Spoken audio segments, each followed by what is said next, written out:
I'd like to call to order the regular meeting of the Boulder Valley Board of Education for Tuesday, August 9th, 2016. Laura, will you please call the roll? Belval. Benford. Fuqua. Garcia. Gebhardt.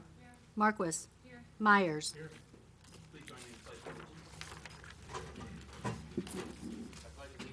To the flag of the United States of America and to the republic for which it stands, one nation, under God, indivisible, with liberty and justice for all.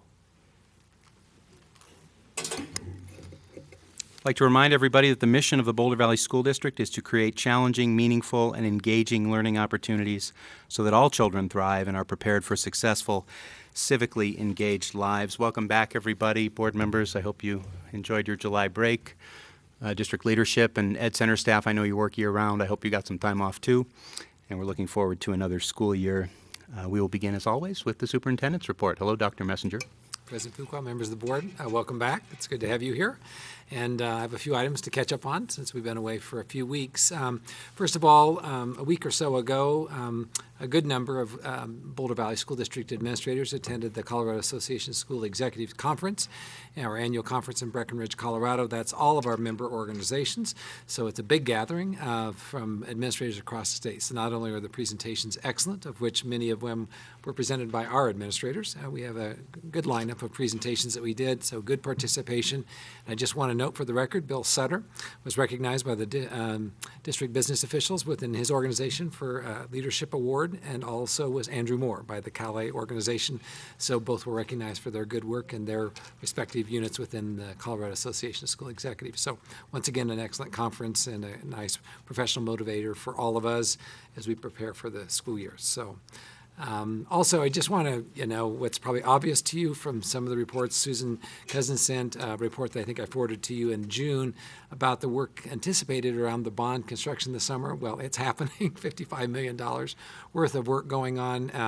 An article in the Denver Post just this morning, I believe it was, citing some of the work that's gone on in our district and also the anticipated bonds and mill levies across the state. So Rob Price is in attendance. This evening, our bond director and his team of project managers and on and on and on, literally hundreds and hundreds of workers across, and we will be ready for school when the children return. So, but they're pushing the system hard. So my thanks to all of them. Also, we had a really successful summer school program. A number of you were able to visit. Thank you for doing that. We will give you a more formal report later in the fall on the summer school participation and the positive impact, but we continue to refine that. I want to thank Leslie Arnold for her leadership with that work. So pleased with our summer school program again this year. So those are some things we did while we were away. Today I had the opportunity to welcome over 400 educators, principals, teachers, and others to the kickoff for the multi-tiered systems support kickoff. That is one of our strategies within the strategic plan. So we have leadership teams as a result of the budget you approved in June for the strategic plan. And we are able to initiate this work. And again, we've got a cadre of leaders within the strategic planning team that are organizing and planning that, a whole committee. We'll give you an update on that again later this fall. Dr. Scott Ross, who is the director for learning supports services in the Colorado Department of Education, was a keynote this morning aligning the work that we're planning to do with the fine leadership from the Department of Education. So we felt really good about a really positive day and the impact that team of folks. So every school had a leadership team at that gathering today as we begin that work going forward. I think most of you have been reading the same information I have been on Every Student Success Act, ESSA, which is the new reauthorized Elementary and Secondary Education Act following No Child Left Behind. There is a state committee. They met just this week that's going to provide some guidance for our state, and also they have communicated, the Colorado Department of Education has communicated with the U.S. Department of Education. Right now what's going on is the rulemaking.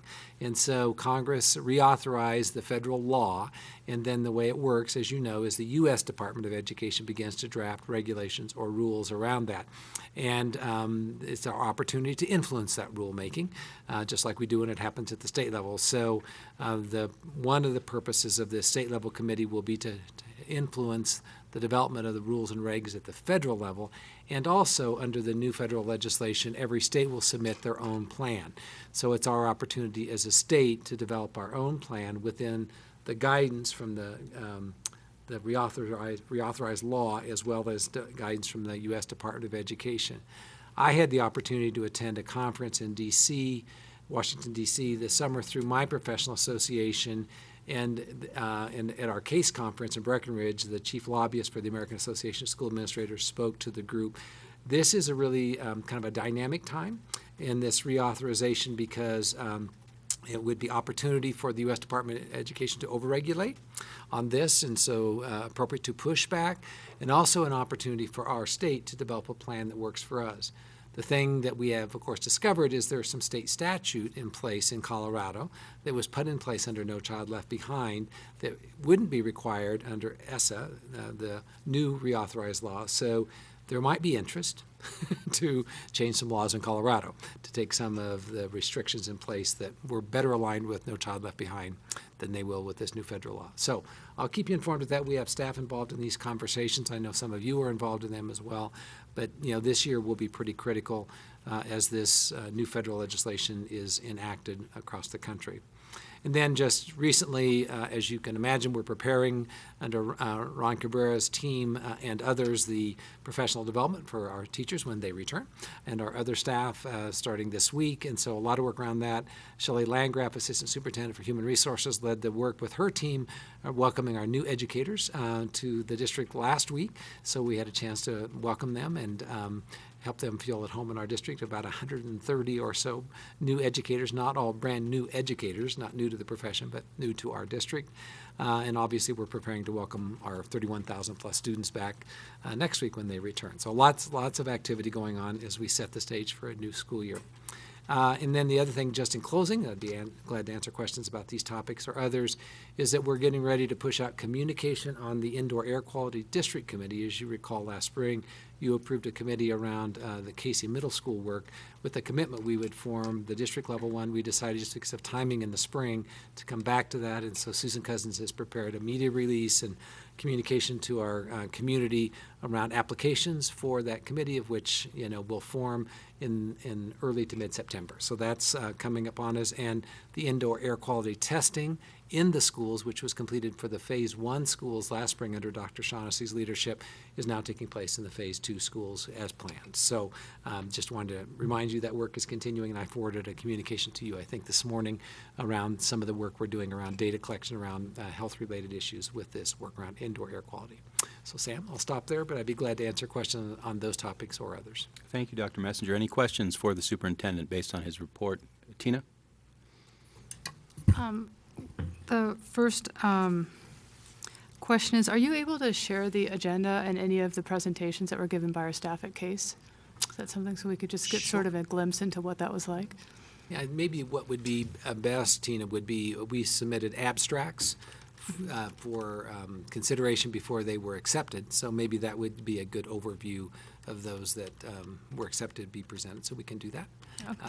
Yeah. So let us gather. I'm not sure I'm totally aware of all of those and presented, but a number did. But we'll gather those. Okay. Okay. And then my other question is, I saw that there was a staff recommendation by the Boulder Planning on the Twin Lakes property for a medium density designation. What was that? They were looking for? Were you looking for mixed residential or medium density? How did that turn out? And could you comment on it?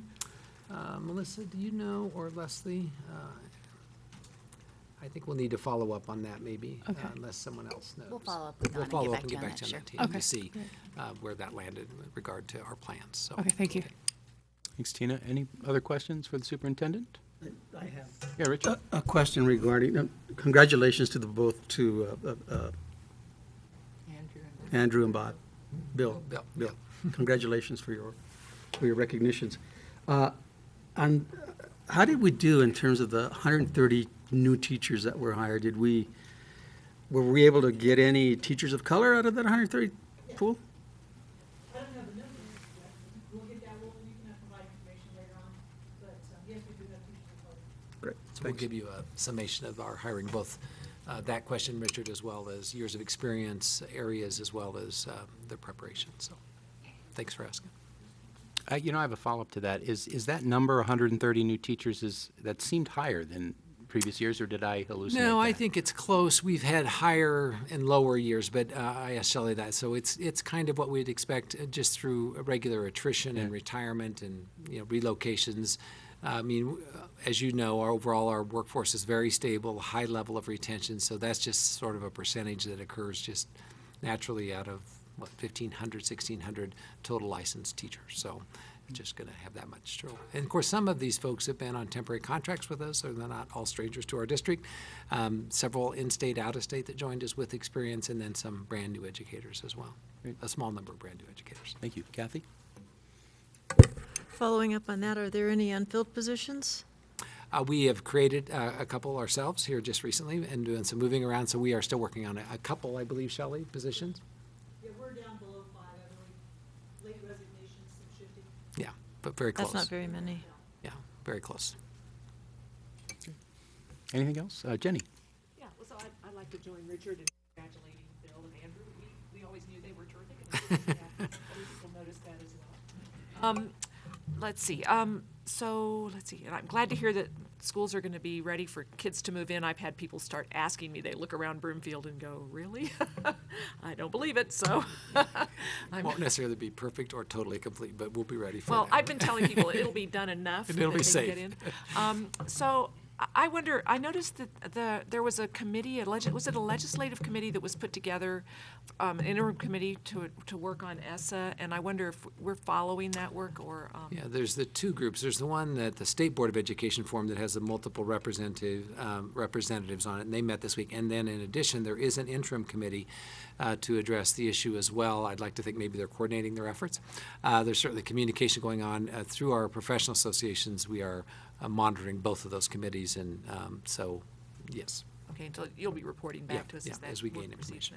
then. And then, did we ever see the results of the indoor air quality surveys that were done on the Phase 1 schools? I don't think they have not been presented to the board. I don't know where we are with summary statements around that, but we can follow up on that too, Jenny, just to see. As you recall, that was just gathering baseline data before we started the recommissioning of systems or putting new systems in. But I would guess Shaughnessy has those compiled. I just haven't personally seen them, but we can follow up on that. Well, I don't wish to panic people, but I am kind of curious no, about where yeah. we are. Okay, thank you. Any other questions for the superintendent? Kathy? Can I answer Jenny's question? Oh, yes, please. I went to the legislative meeting, and Ernestine was there. Okay. So our lobbyist was there. Okay. And they also have some crossover in legislators. So Representative Wilson is both on the Hub Committee and also on the Legislative Committee, as is Representative Peterson.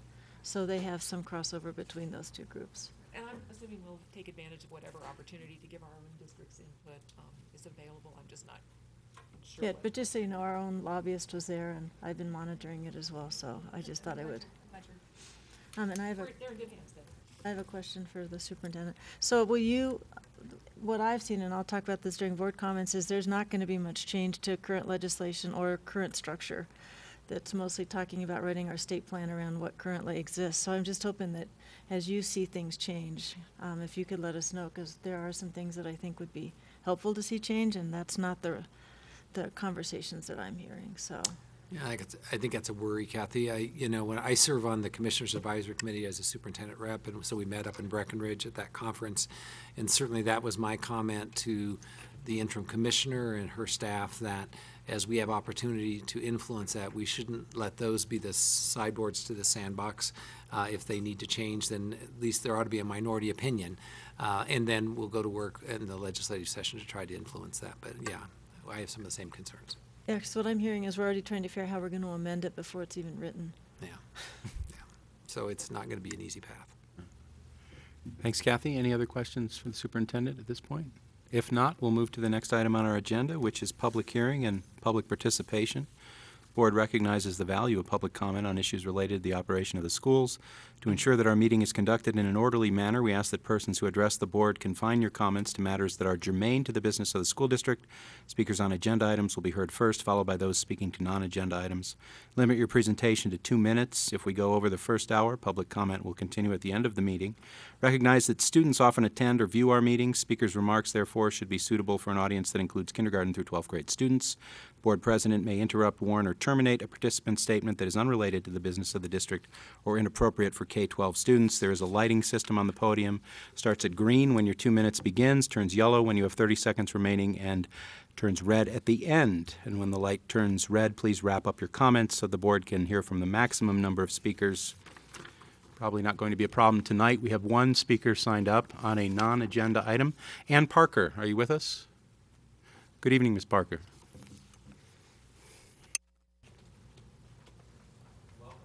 Thank you.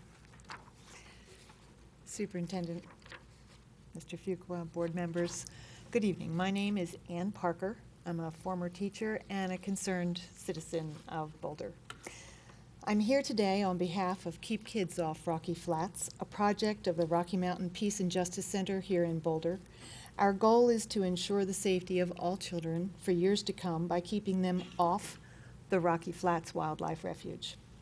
The BVSD mission statement, as you know, states the district will ensure that students, families, staff, and community members experience a safe and healthy environment.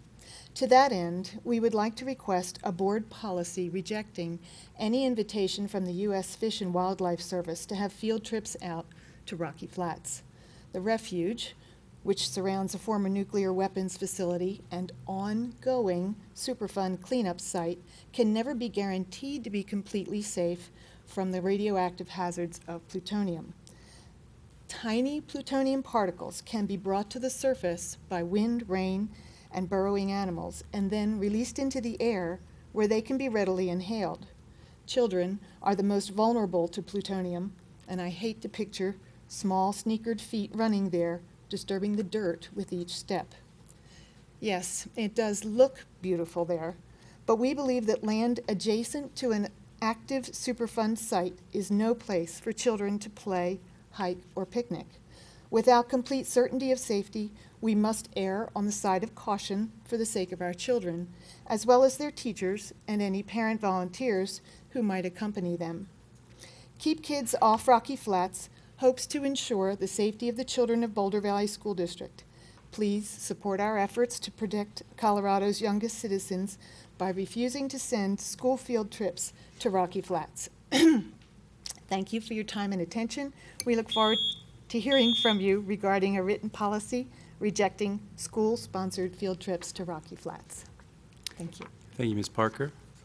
That concludes public participation. We'll move to the next item on our agenda, which is board communication. Board members, what would you like to communicate at this time? Shelley?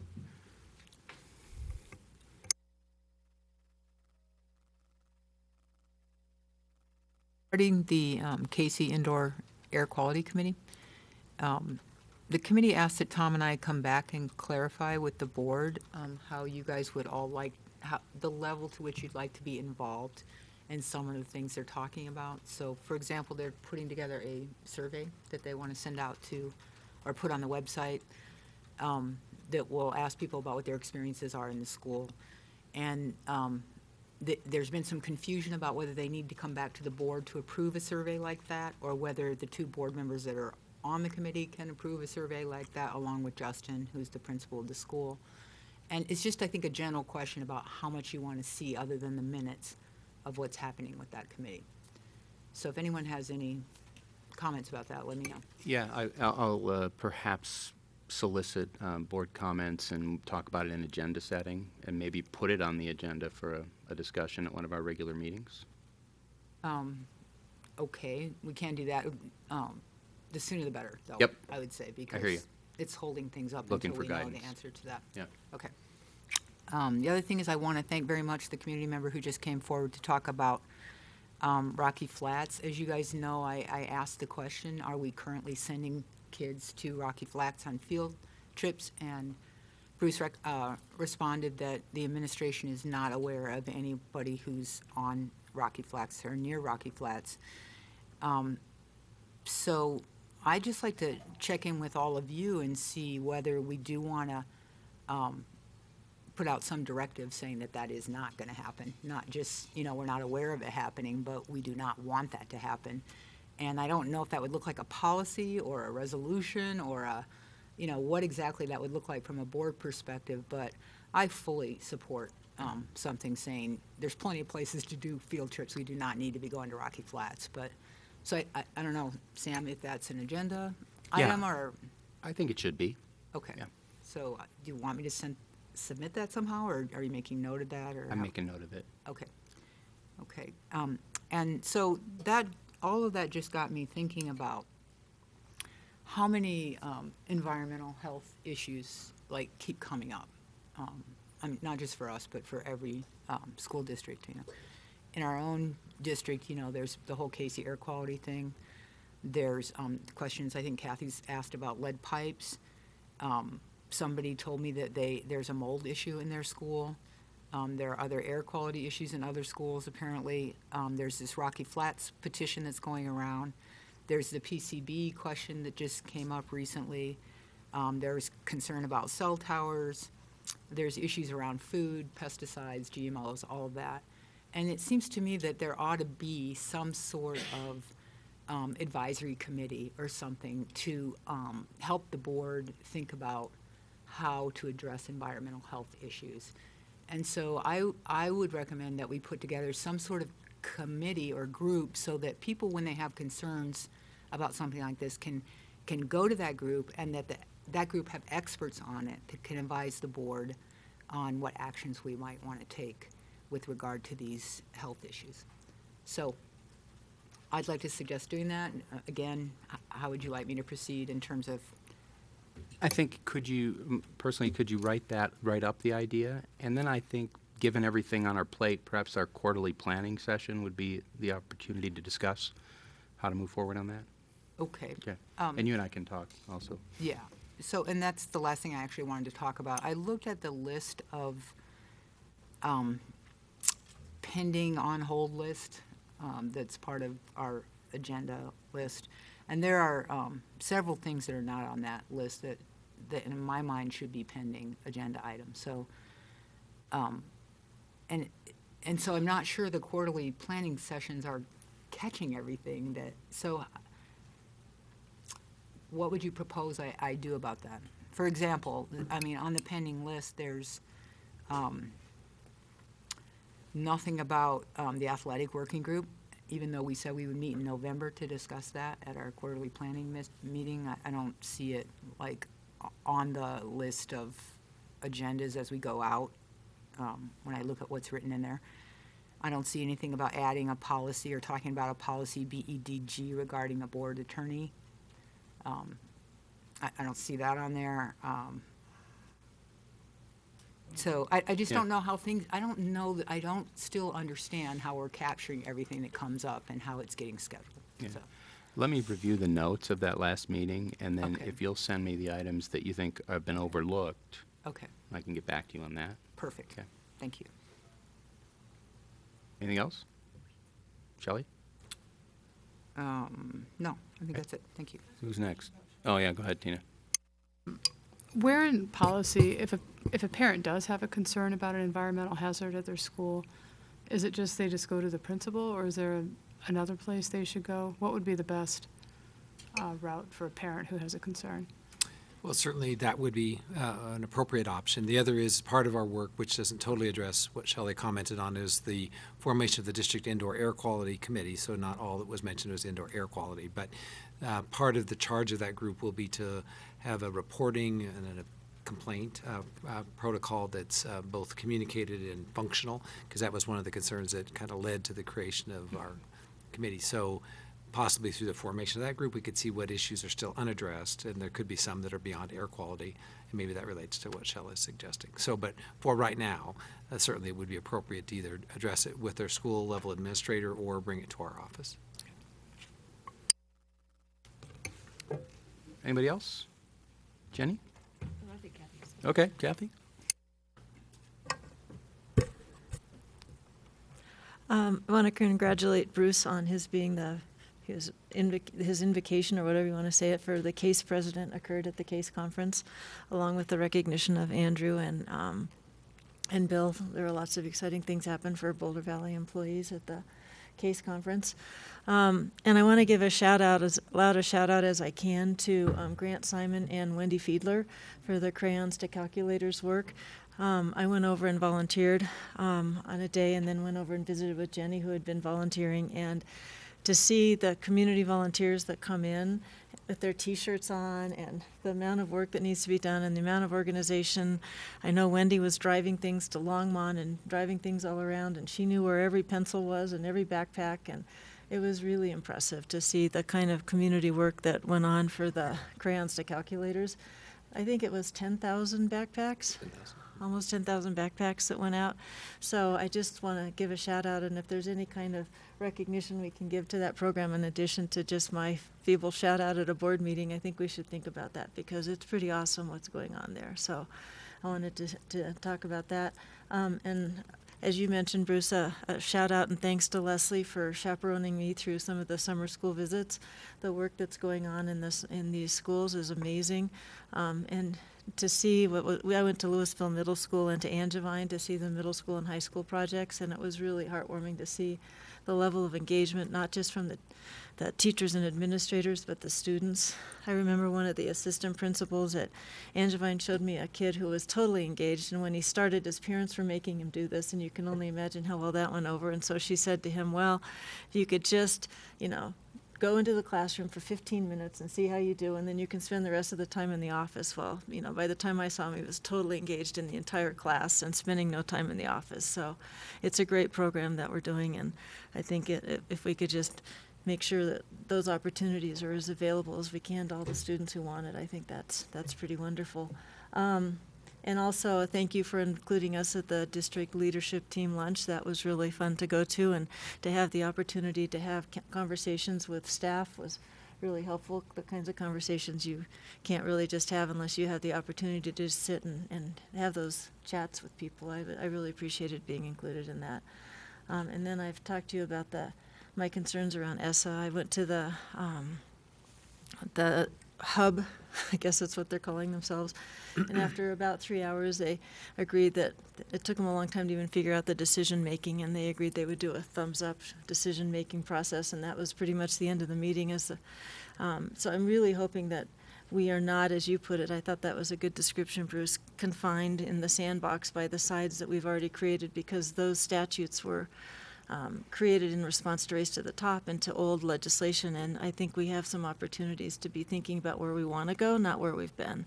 So I appreciate you keeping us informed on that, and I think it would be good to try to figure out how we can have those conversations with our community going forward, and how we can, try to make some of the dreams that we have for our kids become more of a reality. So thank you for helping us figure that out. So I think that's it. Thank you.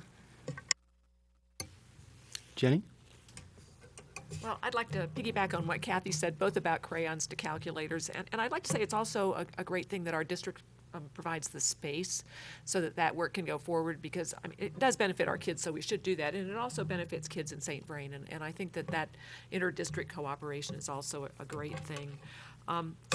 Thank you, Wendy. Thank you, Grant. Thank you, Crayons to Calculators and Impact on Education and Western Disposal and all the other great community organizations, the churches and the private donations that make that possible, so that our kids all start the school year with the supplies they need. And they're really high-quality supplies, too. It's not like somebody's leftover junk. It's really good stuff. And then I'd also like to say that I really enjoyed the opportunity to visit some of our summer school programs. I was able to go to Louisville Middle, same day you did, and to Brimfield Heights Middle School, which was meeting at Brimfield High School this year, and which, by the way, Brimfield High School has some rooms that are in desperate need of bond work. I couldn't help noticing while I was visiting this. And also Aspen Creek Elementary School. And I'd like to say the level of energy. I visited Brimfield Heights Middle School's summer school program last year, and I was charmed. But the level of energy this year and the thought that has gone into the middle school summer school programming is just outstanding. And one of the things that I'd like to share with the board that I found particularly exciting was that this was a really great way to do professional development, because as I've been told, the idea is that we worked with Science Discovery to create some of these units, which is one, and if you've ever seen some of those Science Discovery programs or had the opportunity for your own children to attend, they're really amazing, and to be able to make that more widely available is a great thing. And it's a great thing to be able to occupy our middle school students during the summer, those long summer days. But the other thing is the teachers are learning how to do that kind of teaching and that sort of collaborative, student-led learning that I think we've been working towards. And so it's a great opportunity for professional development. And I think you mentioned this, Kathy, but I'm really eager to see that spreading into our, and I don't wish to imply that what's going on in our classrooms isn't already great, but it has the opportunity to be so much better. Just the level of energy at those middle school programs was great, and it was fun to see the elementary as well. I will look forward to having a more thorough report to the board about how these programs are going. It certainly seems like it's a program worth investing in and continuing into the future.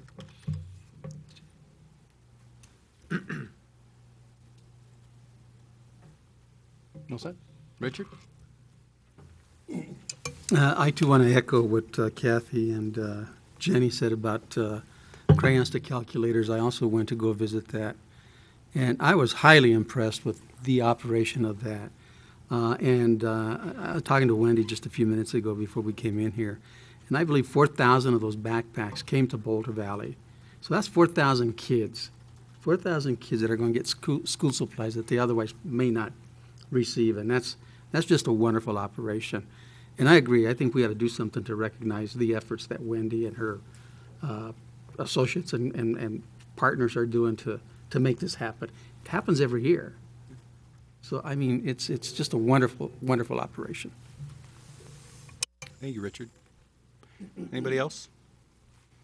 Well, I will add my voice to the chorus of thank yous to Impact on Education and Wendy Fielder and everybody who contributes to Crayons to Calculator. It's an extraordinary community effort. It's needed, and it is appreciated by this board. And if we can show some formal appreciation, I think that would be a great idea.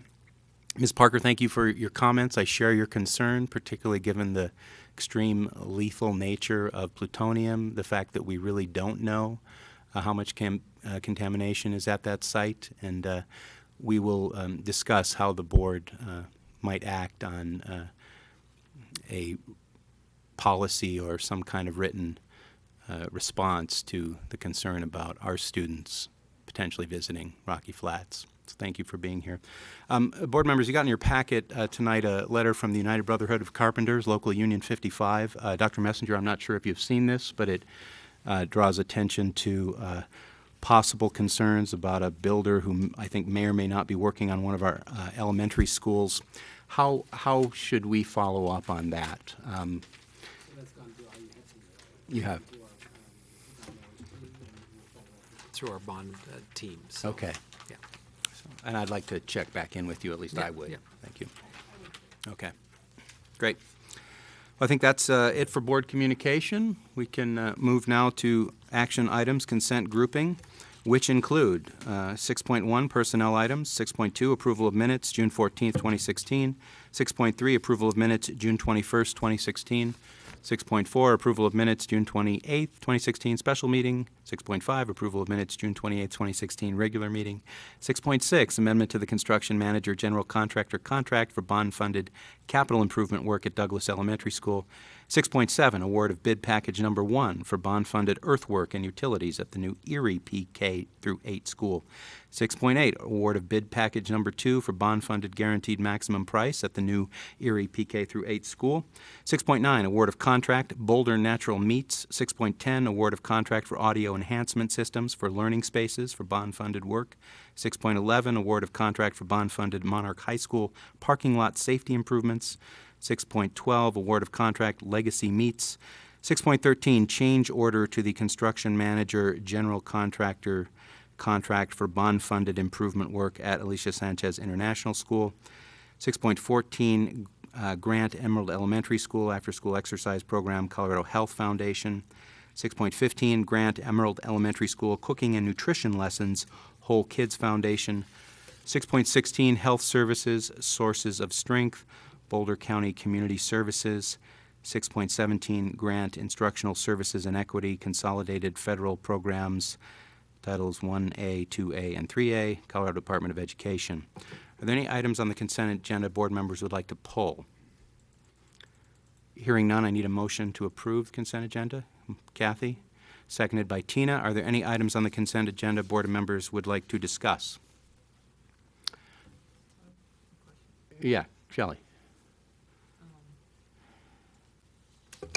This is just a question I think that I've asked before regarding timing. So when we get a contract that we need to approve and it's already been in effect for several months, I'm just wondering how that happens. Like, if it, like, for example, 6.6, the First Amendment to the construction contract agreement was made and entered into as of April 2016, and now we're being asked to approve it in August. So I know that July, we're not here to do it, but there was, time to do that earlier. So it's not that I have a specific issue with this contract. I'm just wondering, how we can get the timing of these things worked out so that we don't go into an agreement without having the board approved it first. So that's just a general question, Okay. because that's come up several times before. And I think that's it. Yeah. All right. Dr. Messenger, do you have any response to that question at this time? I will follow up with our bond planning team on this particular one to see what the timing is. So. Okay. Any other questions on, yes, Tina? Yeah, the way I read, I'm sorry, in 6.17 for the instructional services and equity, the way I read it is that had our Title I through Title III funding increased. And is that how I'm reading it?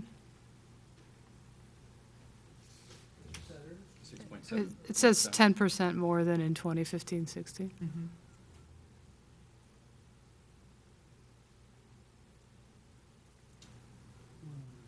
And where I was going with that, were we expecting that? Because I remember that our Title I funding was decreasing the last couple years. I'm just wondering what shifted, whether it was a full amount or a change in the formula for the funding allocation. So previous years, one of the reasons it reduced proportionally our number of children in poverty through the census was less compared to poverty across the state. So we got a smaller portion of the pie. So that's what had been going the last few years. I don't know, Bill or Ron, if you have additional information for this year. We don't have the actual numbers. I do believe actually there was so it has, you're right, Tina, it has, our funding actually decreased 2 years ago by about 10%. And we were reflected in some cuts in terms of funding relative to schools that are identified as title. I think it was flat last year. And actually, I do think it went up a little bit this year, from my understanding. But because we brought in a couple other schools that qualified, that the actual funding to identified title schools went down. Does that make any sense? Even though you mean that the schools themselves will get less because there's more schools to share a slightly increased pie with. Correct. Got it. That'd be the right description.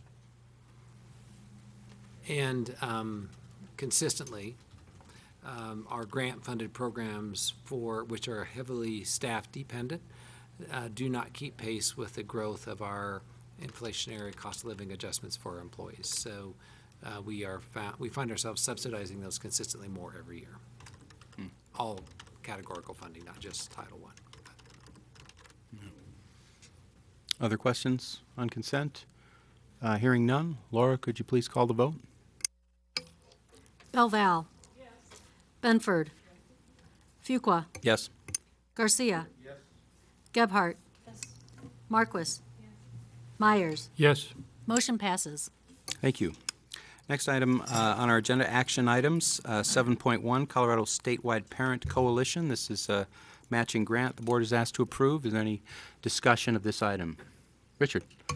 Sam, I want to recuse myself from this particular agenda item. All right. Thank you. Any questions, comments, discussion of this? Tina? Is this new, or is this just continuing? It sounds like we had some of the programs that existed in our district before, but this is an increased funding toward those programs? This is, and this for several years, the difference on this is within the limits of my approval because of the amount we're bringing it before the board, because Richard Garcia's involvement with the Parent Coalition was legal counsel's advice that this be a formal action of the board, and obviously Richard will recuse himself from voting, so that's why it's on the agenda this evening. Got it. Other questions, comments? Kathy? I just want to say that what I've learned about this program is that it seems to be a wonderful program for the families that are able to take advantage of it, and so I would support the district continuing its support of this program. I agree. Excellent program, and certainly worth the funding from our district. Hearing no further questions or comments, one board member has recused himself. Laura, will you call the vote for the remaining board members? Belval. Oh, yeah, sorry, I did screw that up. We need a motion to approve it, yeah. Okay, motion from Tina. Second from Kathy, thank you. All right, now will you call the vote, please, Laura? Belval. Yes. Benford. Fuqua. Yes. Garcia has recused. Gebhardt. Yes. Marquis. Myers. Yes. Motion passes. Thanks. Next item on our agenda is agenda setting. Agenda setting committee will meet. Oh, yeah, right, sorry. It's kind of a big one. Bear with me as I get back into the mode here. Yeah, we do have a study item, pretty big one, 8.1 mill levy override ballot question. We had a work session on this prior to this meeting, and I think some of the information that will be presented will be repeat for board members, but new to members of the public who are watching in the audience and at home. Dr. Messenger? I'll provide a brief set for this. The 2016 Colorado Legislature approved House Bill 1354, which does allow school districts across the state to consider a levy that would address several areas that all school districts have costs associated with. And so what we shared with the board in work session was twofold, which we want to do a quick recap for, and Bill Sutter will do that, is just exactly what does this legislation allow for, and how might it be appropriate for the Boulder Valley School District. And also, we did some polling with Bob Drake this early summer, and so we shared some of that information with the board as well. And so this is listed as a study item this evening. What's included in the electronic agenda are two things. One is some language around a potential language that would go on the ballot, which would need to be approved 2 weeks from tonight if the board authorizes us to proceed with this election. And also in the packet is the actual act itself, the language around that. And so if we could, members of the board, President Fuqua, we'd like to give a quick recap of that information for our audience that's here this evening and the viewing audience, and then obviously entertain any conversation among the board this evening, knowing that, unless directed otherwise, we'll bring this back as an action item on the August 23rd meeting. The board needs to take action on this one way or the other by September 9th, I believe, Melissa, is the date by which it needs to. So we could schedule a special meeting, but regularly scheduled meetings, August 23rd would be our last business meeting prior to the timeline for this. So with that, Bill Sutter, our Chief Financial Officer, will give a kind of a quick recap. We've got a few slides we'd like to just walk back through just to reframe this potential levy before the Boulder Valley School District. Bill. Okay, so briefly,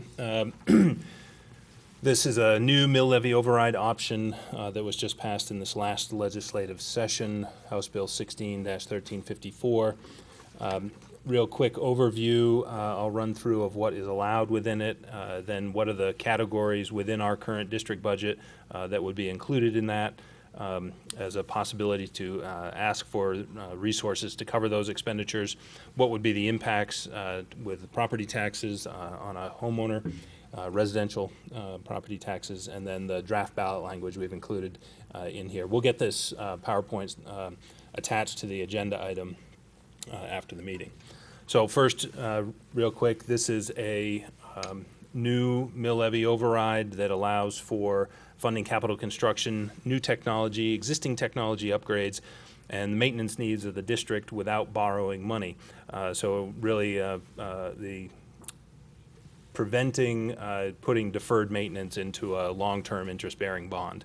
It does align with our Plank 4.8 in the 2016 BVSD legislative platform. It is something that we have been working on for a number of years to get this option available. So it is similar to an existing override that is currently in statute that has a sunset and a mill levy cap built into it. It also is similar to the transportation mill levy override that we currently are levying for a portion of our transportation costs, as well as full-day kindergarten, in that the resources that are generated by this mill levy override can only be used for those purposes that are identified within the statute. So again, it is a mill levy option for capital and operational costs that are somewhat unique to districts, depending on the size of the district, the age of the district, whether a district has newer buildings or older buildings, and again, reduces the need for interest-bearing debt.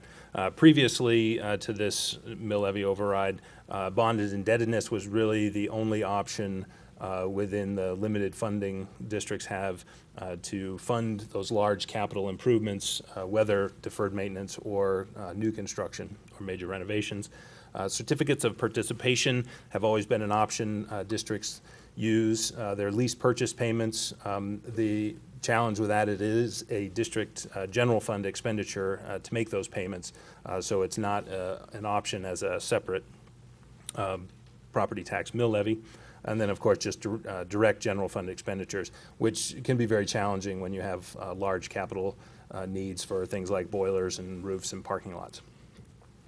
Again, these major categories of items that can be included: capital construction, maintenance and sustainability, again, building upkeep, preventative maintenance, custodial and environmental services, same category around building upkeep and preventative maintenance, utilities, security, both again focused on that building upkeep and protection. And then technology as a separate category for new and existing technology upgrades. So these are the categories that we are currently budgeted in the 2016-17 budget for these areas, just under $33.5 million, with a 285.3 FTE overall in the district. I will note that that cap reserve transfer, the first line, 1.5 million, was as high as close to 4 million, 3.5 to 4 million, not that long ago. But as we put more expenditures, or have the opportunity to put more expenditures into the bond program, that has reduced that need there. But it will continue to exist once you start building something and put it in place. It begins to deteriorate. So maintaining it and keeping our new buildings up to standards is very important. Next, we have the impacts per $100,000 of actual value on a residential property, monthly amount, annual amount. I won't read through all these. But then this $400,000 is sort of a district-wide, not necessarily an average, but a targeted number to help put some scope around what the homeowner, property owner, residential property owner might see on their property tax bill on both a fixed dollar amount, the way the question could be written, fixed dollar amount in the first year, and then up to a cap of a certain mill amount. These two categories were what were tested in the polling, so that's why these numbers are specifically built in this way. The question that is asked could be asked for any dollar amount and any mill amount. That's really up to the board's discretion, but certainly guided by the polling results. So here we have the question. I guess I'll just read it out loud. Shall Boulder Valley School District RE2 taxes be increased X amount in tax collection year 2017 and by whatever amounts in any year thereafter as are raised from a mill levy which shall not exceed X mills, for the purpose of providing ongoing cash funding for capital construction, new technology, existing technology upgrade, and maintenance needs of the district?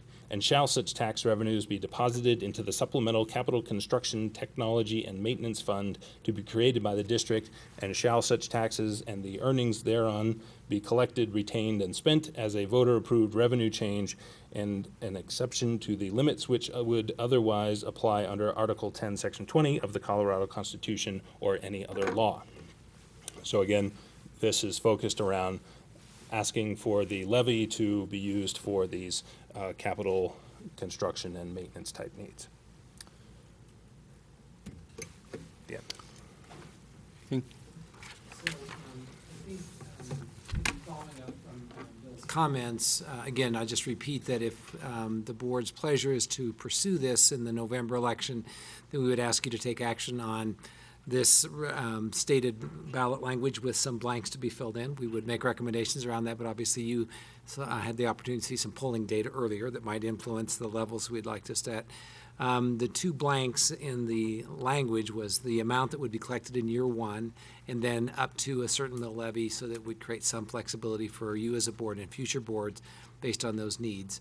Under this legislation, what it allows is money generated through this new tax, if it's approved by the voters, would be to pay for some of those existing costs, freeing up dollars in the general fund that could be used for other purposes, and or could expand the investment in those areas if it's a need in the district as well. So for example, if we needed more custodial support in the buildings, we could use some of these new dollars to expand our workforce in custodial services. And we also could cover some of the existing costs with those new dollars to free up dollars that we're presently spending in custodial costs to be used for other programming. So it creates flexibility to support and expand programming in these identified areas in subsequent years. And so this can be a perpetual levy. That's by design. And the limitation on the amount asked for really is dependent upon the amount of money invested in those areas that Bill provided overview. So as you know, there's positive polling data that would indicate some level of support from our community if we wanted to pursue this in the upcoming election. I will tell you, and I sent you this communication, excuse me, in June, that we did meet with our charter school representatives around this because we are required to, under legislation, reach out to them, inform them of this potential levy, so they're informed, and then to give comment, and so they, excuse me, they did all meet with us, and so they're aware of this conversation tonight and what's going on. And so at some point prior to the election, we would need to identify how dollars, if successful, could be used to support these same needs that exist in our charter schools as well as our regular neighborhood and focus schools in the school district. So with that, Sam, I think, we would be interested in questions that members of the board might have, and then, take some direction from the board so we can bring back any revised language around this potential ballot language in the August 23rd meeting, 2 weeks from tonight. Okay. Thank you. Questions, board members? Kathy? This is just a technical question that I don't know the answer to. How are environmental services defined? It's custodial and environmental services. I was thinking in regards to Shelley's earlier question about an environmental committee and addressing environmental needs, but I don't think that's what's contemplated by that. So I think Bill can answer that. Kathy, what kinds of things are in that budget code? That team is what's in there. There's a team of two, the hazardous materials team, that goes out and deals with a lot of the items that you were mentioning. Is it just by CPA definition limited to that, or could it be expanded? I mean, that's just how we are currently interpreting it. I'm just wondering if there's a broader definition of what could be included in environmental services. These are definitions within the state chart of accounts in that broad category of building operations and maintenance. All these things are in there. So. How broad is that? I don't know, but do you have a particular item that you're thinking of? Well, I was just wondering how broad you could push that. That's what's in there in the budget that we're spending right now. Right. Now, I think there would be flexibility around broader services and use of funds. That would be an example of potential expansion beyond what we do today as It an would be area. allowed under the statute. We could choose, there wasn't any polling that I recall on whether sunsetting increased our chances of passing this, is that correct? That's correct. We did not ask that question. So it's something the board needs to decide whether we don't want to sunset or whether we would want to sunset without any polling data to help us guide that decision. Have we ever sunsetted anything? I'm not aware of this district ever sunsetting. I don't think we ever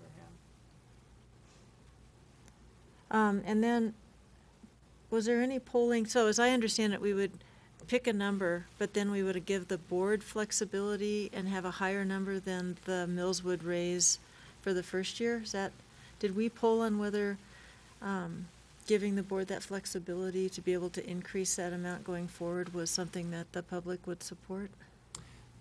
So the two areas we tested was 10 million in year one, up to 4 mils. The second question we asked was 30 million, year one, up to 7 mils. And so from the data, the responses were more favorable towards the lower amount, the 10 million, year one, up to 4 mils.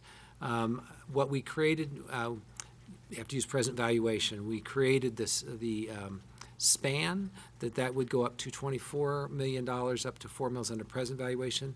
That too pulled positively. So, but with the millage, of course, as the assessed valuation goes up, that upper limit will go up. So it was a range of comfort with, or a level of comfort within that range, in the 10 and 4 that was over 60% positive. When we went to the other, as you recall, over 50%, but not over 60%. So the 4 mils would raise up to 24 million? Thereabouts, Leslie? 26 million. 26. Our assessed value is close to $6 billion, and so it's 6 million for every mill right now. And then as that grows, the amount we could collect on those 4 mills would also grow. But the first year would only be 10 million. Right, we would set it, the board could set it at a set dollar amount to kind of ease into it. We're aware that some of our property taxpayers are feeling kind of, I think, the burn of the large increase in assessed values.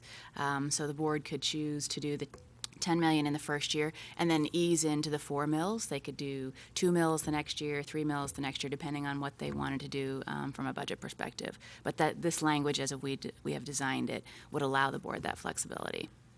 Does that make sense? Or to keep it steady depending on. You could keep it at 10 million, absolutely. There would be nothing that would require you to change it above the 10 million. Okay. Other questions? Shelley? Just to follow up on that. Yeah. So it looks like we would be filling in a number and the mills in this ballot language. So explain to me how that could change over the years. I mean, I Correct. know the assessed value could change. Right, because the mills, sorry, go ahead. Go ahead. No, that's right. Go ahead. So in the past, we've done mill levies that are a set dollar amount that doesn't grow, and then we've also done it on mill. Well, we haven't actually done a mill, and so this would be new for us, where we would say 4 mills, but 4 mills right now collects $24 million. But next year, or in following years, if it's $7 billion, then it's 4 times 7, 4 times 8, and so as the assessed value grows, that allows the amount we collect on those mills to grow. Does that make sense? Versus saying 10 million up to 24 million. The 24 million would be a hard set, and plenty of other districts actually have done mills in the past for this very reason. Our district chose to do the 25%, which was the other choice for the general mill levy. Right. So somebody could read this when they're sitting down to vote, to read that we're going to do $10 million in 2017, and then see the 4 mills and think that that's just going to be 10 million forever. They might, so it would be important for us to explain exactly what we meant by the language as we discuss it. And in the Blue Book, there's opportunities to better explain what the intent is of the board. And should that intent be more explicit in the actual ballot language, or? We could. We've worked with our council on this. We tend to create more concise language, but we could certainly look into that, trying to make it a little more clear. Other questions?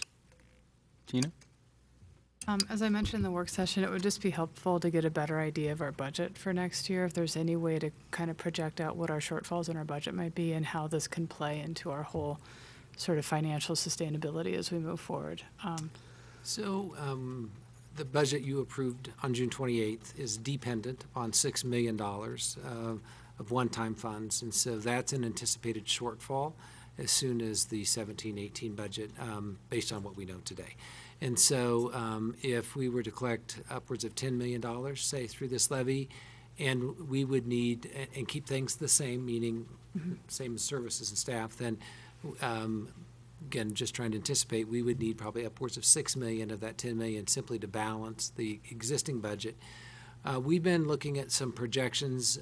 If we maintain our same level of student growth, about 0.5% to 1% a year, and then if the state would continue to give us a cost of living adjustment, and if we were to continue to maintain same level of services and give cost of living adjustments, given what we know, shortfall is upwards of $4.5 to $5 million a year. So we cannot sustain the same level of support for our employees and maintain the same level of services without augmenting this budget that you approved in June anywhere between $4 and $6 million a year. Now, we have to put assumptions into that, and that is that what the state would do. So obviously, if the state does something less than the cost of living, which would increase the negative factor, and we were to maintain that level of support for our employees, then that number would be even bigger. If for whatever unknown reason, the state was able to generate more money and give us more than the cost of living and begin to close the negative factor, and we were to keep those same services. So the only way that we could really expand services would be that the amount we ask for and have voter approval for exceeds that shortfall unless we reallocate dollars in the existing budget or some combination of the two. So if we, based on what we know today, if we do not go to the voters and ask for this kind of levy, then we're probably looking at reductions in services upwards of $5 to $6 million or more, maybe upwards of $10 million by the 17-18 budget. And that's what we talked about in the budget development last spring as well. So, which is what districts are doing. You know the number of mill levies that are on the ballot across the state this year, or reductions of services, or employees just not getting pay increases. I mean, it's some combination of those is what's going on across the state right now. But if we want to maintain our trajectory and or expand services, then we're going to need financial assistance to do that. And right now we see this as really the only way to do that, because we don't believe it's going to come from the state. As you know, they pulled the ballot language off the hospital provider fee. So whatever flexibility that might have been created by a ballot initiative through that action of the voters isn't going to occur for the next budget. So many of you are involved in these conversations at the state level, know there is speculation of where this may go in the next 3 to 5 years. But short term, we do not see state relief coming here. And in fact, if we aren't able to help ourselves with this, then we're probably looking at reducing services. It may have to anyway. So if we move forward with this mill, I think what might be useful is some kind of messaging to the community that sets expectations on what would be new and what would be sustaining. Absolutely. And also, deciding how much to focus on sustaining versus new. I don't know what's the most compelling messaging to use. I always felt like in the mill levy that did the early childhood and the kindergarten, we had just had budget cuts, and that fear of further diminished services was really powerful, I felt, among my peers. But I don't know in this case. We're in a really different scenario. I think most people have seen expansion rather than, decreasing services. So I'll just be curious, what's the best way to present this so that we can assure that it passes? Yeah, if I could just comment, Sam. Please. I mean, I think the scenario you described in 2009, 2010 is absolutely accurate because we were going through reductions. This would be a way to avoid future reductions, short-term future reductions. If we don't choose to take this to the voters or they don't approve it, then we will go through those reductions, and that doesn't mean we can't come back in a subsequent year and kind of replay that tape and see where the community is. But I think our messaging would be in anticipation of what could occur. This is a way to avoid it, and depending on the amount ultimately that is asked for and approved, it could result in expand services, but it would just depend on how much is generated and also what the state legislature does. But what we know is we can't keep the same pace we're on now with the present level of support from the state. That's what we do know. Other board members who haven't spoken yet, Tom. So during our budget process in May and June, a number of board members, I think Tina, you were one of them, asked for budget projections out some period of time. I think that was you, wasn't it, Tina? And as I recall, an email from Bill Sutter saying that any budget projections in which we could make decisions on was not possible. So I'm struggling here with this and how you reconcile what you just said with making decisions about what may happen in the future. So it doesn't, what we were told then and what you said now doesn't seem to compute. And my feeling is we ought to be able to put together with some set of assumptions budget projections. And I think, anything we might do here with this would be based upon some reliable model that we could understand with assumptions of how much we might want to ask for. without that, I don't see how we can ask our voters for an increase without some way to substantiate our needs. Just could you comment to that? Sure. Since that discussion in June, Bill and others have done some work on this, and so really that's what informed the comments I just made. And so, and we can give that in a more formal presentation or a written document if that'd be helpful to you. But again, we just have to make some assumptions, and I think our growth assumptions are probably pretty stable. We don't anticipate over 1% growth. I mean, we're just not seeing it. So 0.5 to 1%, and if we maintain our class size index comparable, I mean, so you have to make a series of assumptions. And if the state does, and really you can pick any COLA number you want, because, well, if you do 2%, you do 1%, you do 3%. If you're paying salaries accordingly, then it just washes in and out. So what we know, and then make other assumptions like our operating costs and those kinds of things. That's the $6 million shortfall in the present budget because we're using one-time money. And then the next 3 years go something to the tune of $5.4 million, $5 million, $4.5 million. Those are the 3 subsequent years that follow based on that set of assumptions. And the reason it diminishes some in year 3 is because our contributions to PERA finally get to that edge a little bit. And so, but then the assumptions we have to make is that we tend to employ folks who have experience, and so where they come into the schedule, we retain staff over time. So we have to kind of look back to look forward. So if any of those assumptions alter, then those numbers could vary. But so those are rough estimates, but that's what we would share. And again, we can share that more formally. But it's really based on what we know today, and maintaining the same workforce and employing the same type of professionals that what our cost is and what we'd anticipate that cost to step up, and retaining so we don't have a lot of attrition and savings around that. So those are the assumptions we use, Tom, in trying to project. So it's ballpark. It's around $5 million a year shortfall if we don't reallocate or do things differently in our spending patterns. Great. I'd like to see those details on Sure, that. If we'd you be glad could to share send those. those out with the assumptions, and what so assumptions are that built in. this board can justify whatever we might want to ask for. I think that will be an important factor glad to here do as we move forward. Sure. Thanks, Tom. Anybody else? Shelley or Jenny? Well, and this is just a brief comment, and it's only a small thing, but I think it's also important for us to remember that we're going to be opening up new square footage as a result of our bond, and we really haven't done anything about budgeting for that. But what we know is that typically school districts will ask for an additional mill override to fund the operation of the new schools they open, and we haven't done that. So there are going to be additional costs when we open up Erie, and there are going to be additional custodial costs for any square footage that we add as a result of this bond. And so in addition to just our regular ongoing costs, I don't see how we avoid those kinds of things. And I think it'd be great if we could pull some of the weeds, at our building. So. We do too. Shelley? As you know, we all just sat through the polling results discussion, and after listening to that and seeing the ballot language, I was unclear until Leslie just explained what that $4 million could actually result in terms of a tax burden. The 4 mills, yeah. So I would want this to be much more transparent in terms of what that number could be for taxpayers, either in the ballot language itself or in the blue book or however that gets done, because I don't think that this is transparent.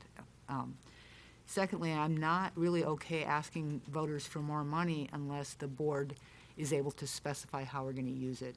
And I know that we can't bind future boards, and that makes me a little nervous because we'll have a future board, next November. Mm-hmm. So we're really making promises that are a year long here. And unless we put a sunset provision in this, we're making a promise for 1 year for taxes that could go on forever. So that makes me nervous that we're not able to commit to exactly how these tax dollars will be spent. So those are a couple of things that, in addition to what Tom just said, that I would need worked out before I would want to move forward on this. So maybe what we could do, and I will commit my colleagues here, is that we can work on some prototype language that could be in the blue book, and or at least the text that would address Shelley's questions and concerns around that span of possible tax burden as well as money generated in part. I think the history of this district has been not to overprescribe how dollars will be used within levy language because of desire not to bind future boards. So it cuts, as you know, both ways. One is, you don't want to commit future boards, but if we put it in ballot language, then you do, and if all of a sudden there are resources coming from a different place in 5 years, future boards might want more flexibility. That has been the pattern in this district. But there have been commitments made, and we've honored those commitments. One example I would give Tina reference is the early childhood piece. That board at that time made a commitment. Most of you weren't on the board at that time, to invest upwards additional $5 million a year for early childhood. We've done that and more under the present budget, but it's not in the ballot language. It was, kind of a community agreement to do that. So, but that's ultimately your discretion as to what makes you feel comfortable, what you anticipate voters would need to vote, and then ultimately where you want to leave future boards in their budget making. So, Richard, do you have anything? Just want to check in. Okay, Kathy, then Shelley. I think there's two, can I address Shelley's question? Yeah. It seems to me there's two things in your question, Shelley. One is, by statute, we can't spend it on anything else. So the board wouldn't even be able to spend those tax dollars that come in on anything other than what the statute says. So the question is, what would we spend if it frees up money? What would we commit to spend it on? So I think we need to be clear about which two pots we're talking about. And how would we allocate it within the categories that are prescribed for that? Right, right, and I agree with that.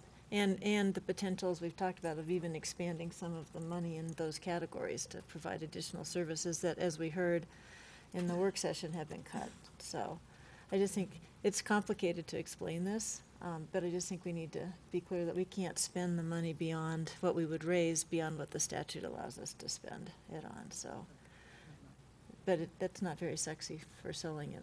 I also understand that too, so. Did you want to respond to something?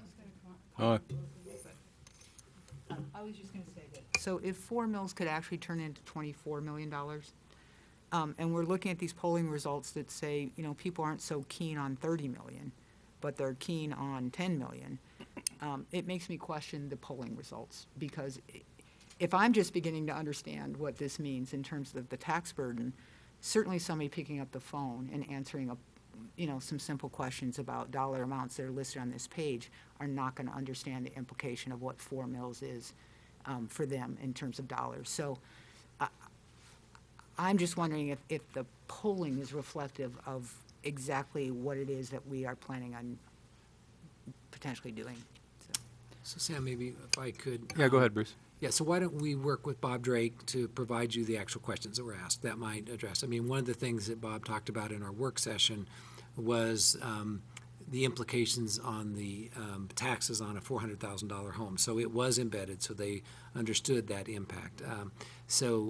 Maybe framing that of what was actually asked would help address some of your concern. Yeah, and Shelley, I may have interpreted differently from you. I thought that scenario 1 was put forward in the polling, where you start at 10 mil and you go up to 24, and you are told the impact on your property taxes for both the minimum and maximum. But we can get clarification on that. Make sure that's clear. Okay. Let's see. And Tina, did you have a follow-up?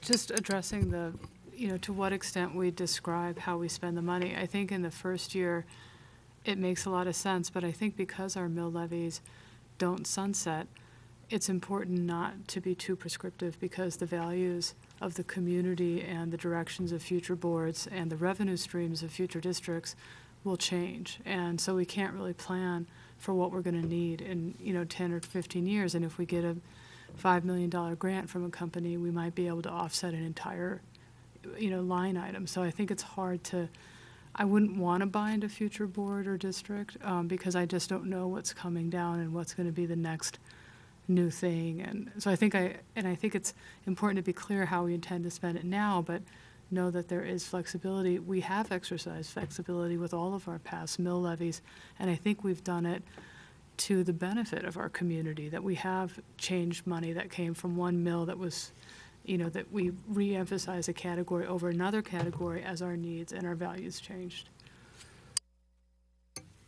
Shelley? Yeah, I agree that we don't need to be too prescriptive about this, but I also recognize that our community's been asking for some very specific things over the last couple of years. And if we're going to do this, I would like to be able to say we're going to free up some funds to do some of the things that you're asking us to do. And I don't think the need for counselors is going to go away in 5 years.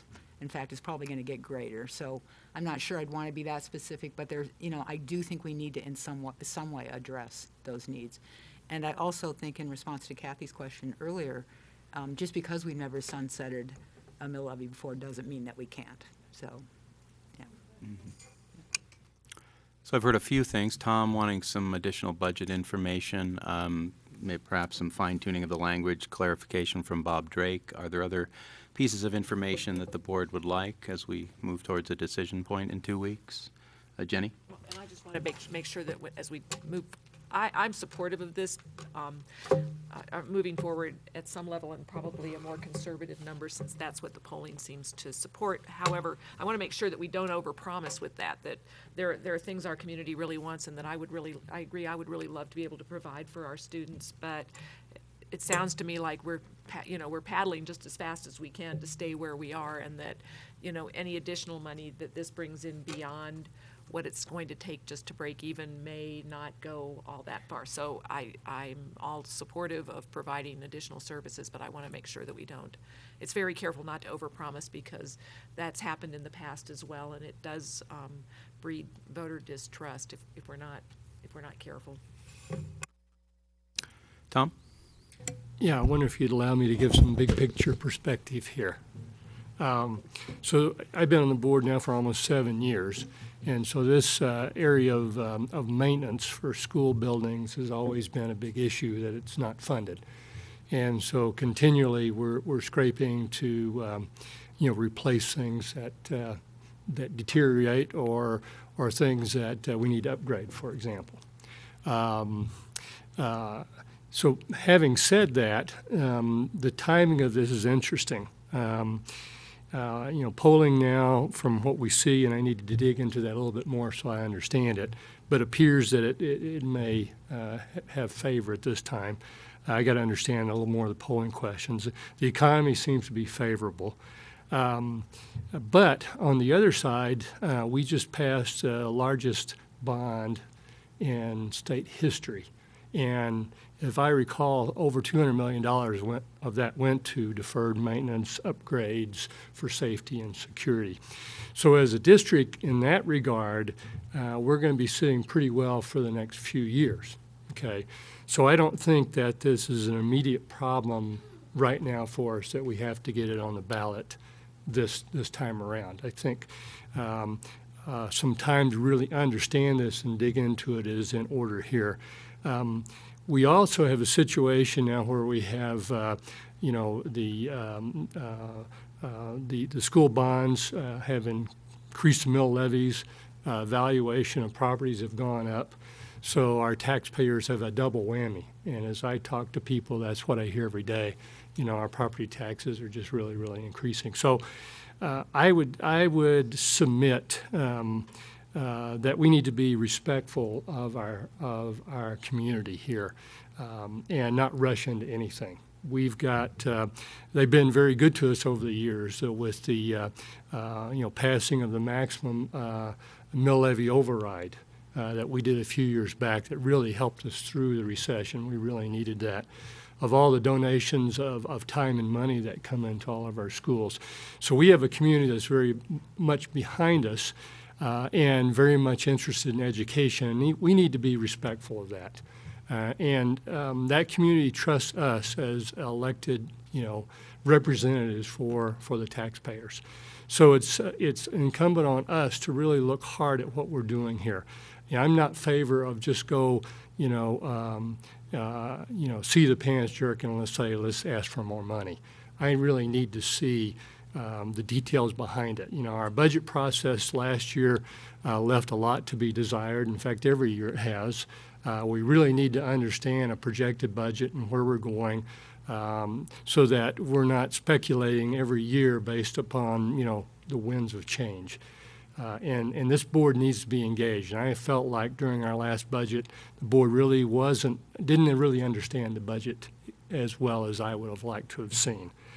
So we need to do that work on the budget. I mean, I think we need to be good stewards of our money. We need to look hard at our present budgets and how our money is spent, that we stretch every dollar that we can. And then that we're fully convinced, if we're going to go ask for more money, that number one, it's the right time to do it, and it's in the right way, and it's really something not just on the bandwagon of we need more money because school funding is low.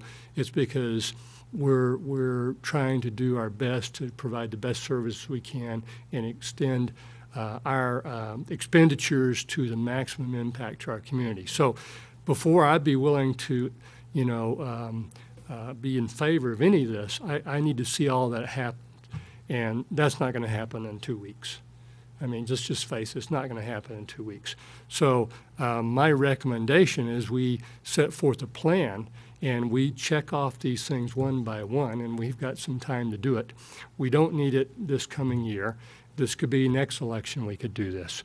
But we really need that information to be the best servants to our community that we can be. So that's my overall feeling about this. And I appreciate your perspective. I don't think it will be disrespectful to ask if we go with a relatively modest ask that we can back up with what we'll do with the freed up money, that we're transparent about how that mill may be ratcheted up if future boards decide to do so. I think the polling data is pretty compelling to me. It's pretty compelling to me that we have $6 million in one-time money that we may go down to $5 million, but that we're using one-time money in our budget. And I haven't heard anybody say that the state is going to do better by us. It may stay flat at best, is what I think I heard you say, Dr. Messenger, and it may go down, and that makes me nervous. So I'm, with some questions being answered that have come up at the board table tonight, I'm leaning towards putting the $10 million ask to the voters. If some of the questions that have come up here tonight, and some of the clarification can happen in the next 2 weeks. I hear you. I think we should always be respectful of our taxpaying voters. They've been generous. But I think, based on this polling, they're feeling pretty positive about the district, and I don't think it would be disrespectful to ask them this election. So that's my perspective. And I'm not asking anybody to commit tonight, but I think we are going to face a decision point in 2 weeks. So if you have any additional information you need from the superintendent or the staff, other than what's already been said, please speak now or quickly. Richard? I don't need any more information, and I agree. I think we should start thinking about considering it. But my concern is more around the state in terms of providing more funding to the local school districts when I don't know how many school districts are going towards mill levy increases and all of that. And it seems to me like we're bailing out the state in terms of supporting our systems here. And that's my concern, how they're going to view it. And come next year, the locals can take care of themselves. That's my concern. I think I saw Shelley and then Kathy. Yeah, I think that the legislature punted in May because they couldn't do what they needed to do, and so they allowed us to pass this sort of mill levy, and so left it on local school districts to do that. And, what I'm interested in knowing in terms of additional information is, from my understanding is no other district is doing a mill levy like this based on this new law this fall. A lot of districts are passing bond, like capital bonds, like the one we just did, or trying to, I mean. But I don't, this was just put into effect in May, and here it is, the beginning of August, and we're already going for that. And it doesn't seem like other districts are doing that, but if I'm misinformed on that, I'd like to know, if there are other districts doing that. And I think this is just a little bit of support for what Tom is saying, that, it does appear that we are rushing into this after just 3 or 4 months after this law passes, that we're jumping in to do this bond. And so, and the other thing I just want to say, I guess in response to you, Sam, is, we could go out and poll for a lot of things, and our community could say yes or no. And I don't think that should be the sole criteria on which we make a decision like this. Like, just because they say, yes, we'll support you, doesn't necessarily mean that we should do it. So, Kathy? Well, just a couple things. My decision would not be just based on polling. It's just one piece of information, and I think that's my sense of the discussion. But what I'd like to say is Tabor makes us do this. We have to go ask, and I don't think it's disrespectful to ask, because that's what Tabor says we have to do. So we are just doing what the law asks us to do. And Shelley, to your question, I don't know of other districts, but Boulder, there are very few districts that are situated as Boulder where we're capped out on our mill levy override, that we've already passed a bond. I think other districts, by seeing the results and the good work that we've done, are following in our footsteps. And so I don't know, there may be a few other districts. It's still too soon to know because you have to decide by the end of the month if other ones are going. But I don't see that as a reason for us to either go or not go if other districts are going, because we find ourselves in a uniquely situated position, and this is our only avenue to be able to get more revenue. And once we get the information that you've requested, Tom, about future budgets, I supported Tina's request for that and future projections, then I have to trust those numbers, and I think our community would want us to come and ask them, at least, if we can't meet current, our current projections and our current demands, would want us to ask, do you want to continue this level of services, as opposed to waiting and cutting and then going and asking? Because I think that the cutting process is really hard on staff, because most of that will come at the expense of jobs and people in the community. And I think we have an opportunity here to continue to support our community and to ask if that's what they want. So I guess I just disagree a little that it's disrespectful to ask, because that's what Tabor makes us do. And in the Tabor environment, that's what we have to do. Sure. just for the record, I did not say it was disrespectful to ask. So you're looking at me when you're saying that. I just want to make sure you said. No, I said we needed to be respectful. I didn't say asking was disrespectful. Okay, so stand corrected. I think that however we frame it, Tabor makes us go and ask these questions, which if we weren't in a Tabor environment, we wouldn't be having these painful discussions. And so I think that's just the situation in Colorado that we find ourselves in, unfortunately. Other comments? Shelley? Yeah, I agree with you, Kathy, that we are in a unique situation in the sense that we have passed a bond and many other school districts haven't. And perhaps a mill levy is the next step after you pass a bond because you need money for maintenance or whatever. However, I would still like to know, if anyone else is doing it. Not that we have to follow suit or anything. I would like more information over the next couple of weeks about how we're going to spend this money.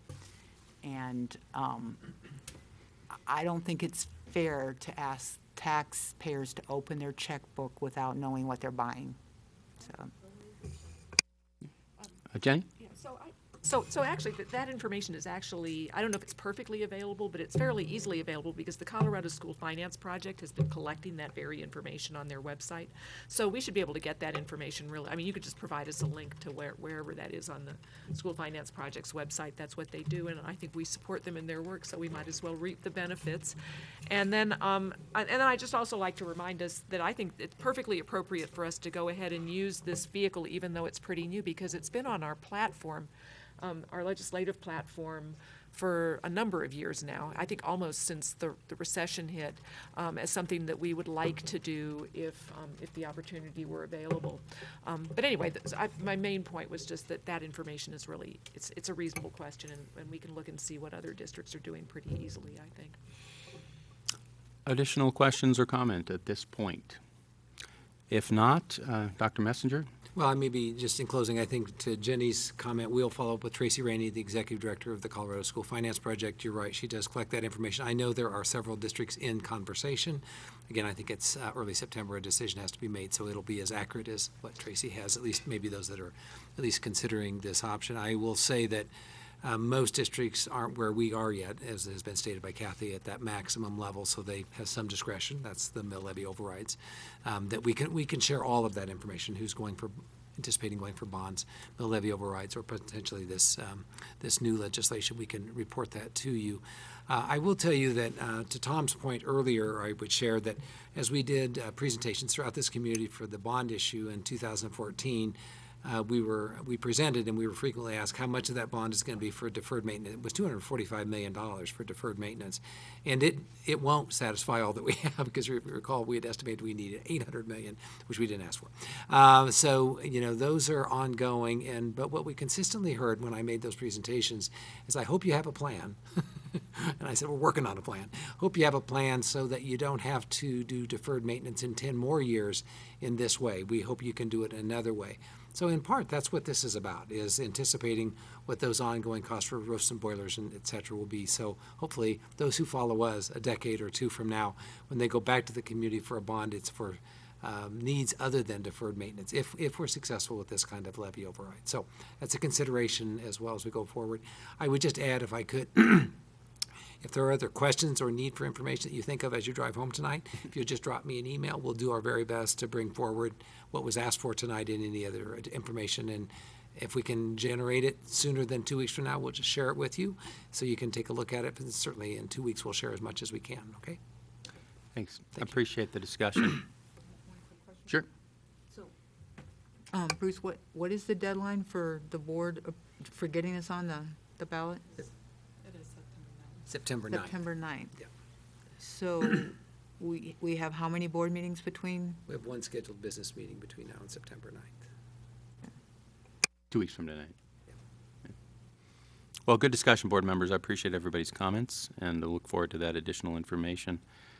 Now, to our next item on the agenda, which is agenda setting. Agenda setting committee will meet next week. I heard from Shelley some consideration of a written response to how we approach our kids going to Rocky Flats or not, and also some clarification on items that may not seem to be in the queue from our quarterly planning session. Other agenda setting concerns or thoughts, Kathy? I just have a question. When is the next CBOC update for the board? Oh, I'm not sure. I don't know that I Yeah, it's. I will tell you, in conversation with Susan Cousins and our bond planning team, we meet each week, is that we are tentatively planning for a fall update and tour. So we'd like to get through September and get the house put back together, but then we'd like to not only just give you a written update and a presentation at the podium, but we'd also like to have you have a chance to visit some of the sites and some of the work that's been completed, because it's informing other work that's going on in phase 2. So Kathy, let me follow up. We have a bond planning tomorrow, so let me just see when we have a scheduled meeting. I just don't know. It's probably been calendared, but let me work back with Susan. And as you know, Don plans to retire. That was in your minutes tonight in personnel action. So he's taking the month of August off, and then he will be back to work with us next year. So we're in a little bit of transition there as well. So, Is he allowed to retire? Well, I'm trying to convince him not, but I think that is his plan. So I think he has other things he'd like to do. So besides build buildings, which I respect. Right. So, anyway, Kathy? but we'll get an update. Yeah, on okay. Yeah, that. just because, as you know, I've been asking for just regular updates on that, so I would just, Yeah, was gonna and see if you have a chance to go on the bond website, Susan continues to refresh that with new pictures and new information, so, but more formally. Anything else, board members? If not, we are adjourned. Thanks, everybody.